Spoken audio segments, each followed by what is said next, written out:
మొన్న జరిగిన AP assembly ఎన్నికల్లో చిత్తుగా ఓడిపోయినప్పటికీ జనాలు వైఎస్ఆర్సీపీని చిత్తుగా ఓడించినప్పటికీ ఆ పార్టీ నాయకులకు మాత్రం సిగ్గు రావడం లేదు. అధికారంలో ఉన్నప్పుడు వైఎస్ఆర్సీపీని ఎవరు ప్రశ్నించినా కానీ వాళ్ళని నోటికొచ్చినట్లు తిట్టేవారు వైఎస్ఆర్సీపీ నాయకులు. పవన్ కళ్యాణ్ లాంటి వ్యక్తులు సైతం వైఎస్ఆర్సీపీ తీసుకుంటున్న నిర్ణయాల గురించి కావచ్చు, వైఎస్ఆర్సీపీ వ్యవహార శైలి గురించి కావచ్చు, పవన్ కళ్యాణ్ గారు ఎప్పుడు మాట్లాడినా కానీ దత్తపుత్రుడు అంటూ, 3 పెళ్లిలంటూ, ప్యాకేజీ స్టార్ అంటూ ఇలా పవన్ కళ్యాణ్ వ్యక్తిగత జీవితంలో వేలు పెట్టి మరి పవన్ కళ్యాణ్ వ్యక్తిగత జీవితాన్ని తిట్టేవారు. వేరే ఇతర వ్యక్తులు అంటే సినిమా ఇండస్ట్రీకి సంబంధించిన నాని కావచ్చు, వేరే వ్యక్తులు ఎవరు వైఎస్ఆర్సీపీని ప్రశ్నించినా కానీ వాళ్ళని సోషల్ మీడియా వేదికగా బూతులు తిట్టేవారు.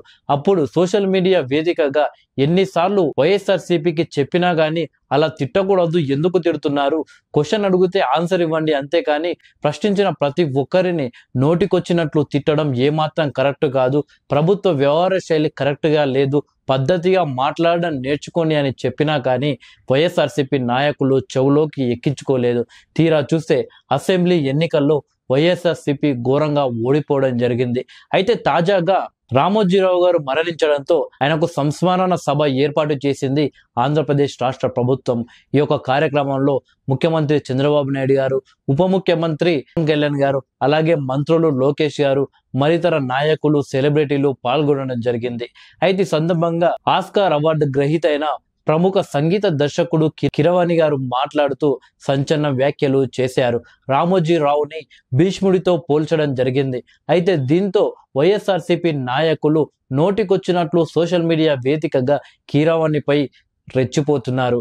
కీరవాణి గారు వైఎస్ఆర్సీపీ ప్రభుత్వంలో ఉన్నప్పుడు ఎవరన్నా ఏదైనా మాట్లాడాలన్నా భయపడేవారు. కానీ ప్రస్తుతం ప్రభుత్వం మారడంతో అందరికీ స్వేచ్ఛ లభించింది. ఎవరి అభిప్రాయాలు వాళ్ళు చెబుతున్నారు. కీరవాణి గారు కూడా తన అభిప్రాయం తాను చెప్పారు. కానీ వైఎస్ఆర్సీపీ మాత్రం కీరవాణి అభిప్రాయాలను గౌరవించకుండా, అలా వదిలేయకుండా నోటికొచ్చినట్లు మాట్లాడుతున్నారు. నిజానికి వైఎస్ఆర్సీపీ ప్రభుత్వంలో ఉన్నప్పుడు రామోజీరావు గారిని తీవ్రంగా ఇబ్బందులు పెట్టిన విషయం అందరికీ తెలిసిందే. ఆయన ఆరోగ్యం క్షీణించడానికి కూడా కారణాలు అవే అని వార్తలు వచ్చాయి. తనని ఎంతో ఇబ్బంది పెట్టిన వైఎస్ఆర్సీపీ ఓడిపోయేంత వరకు ఆయన ప్రాణాలు విడిచిపెట్టకుండా భీష్ముడి మాదిరిగానే ఆయన బ్రతికున్నాడు. కబండ హస్తాల నుండి ఆంధ్ర రాష్ట్రం రక్షించిన తరువాత, ఆ విజయ వార్త విన్న తర్వాత భీష్ముడి వలె ప్రాణాలు విడిచాడు రామోజీరావు అని చెప్పేసి కీరవాణి అన్నారు. బ్రతికితే రామోజీలా బ్రతకాలి అని అప్పట్లో నేను ఒక కార్యక్రమంలో అన్నాను. ఇప్పుడు చెబుతున్నాను, మరణిస్తే కూడా రామోజీలాగే మరణించాలి అని కీరవాణి అన్న మాటలు సోషల్ మీడియాలో వైరల్ గా మారాయి.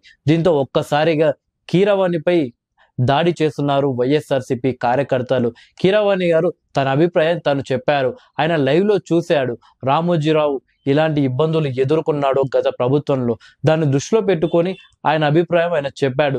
దీంతో ఒక ఆస్కార్ అవార్డు గ్రహీత అయిన కీరవాణిపై నోటికొచ్చినట్లు మాట్లాడడం ఎంతవరకు కరెక్ట్ అని వైఎస్ఆర్సీపీ కార్యకర్తలు, నాయకులు ఆలోచించాలి.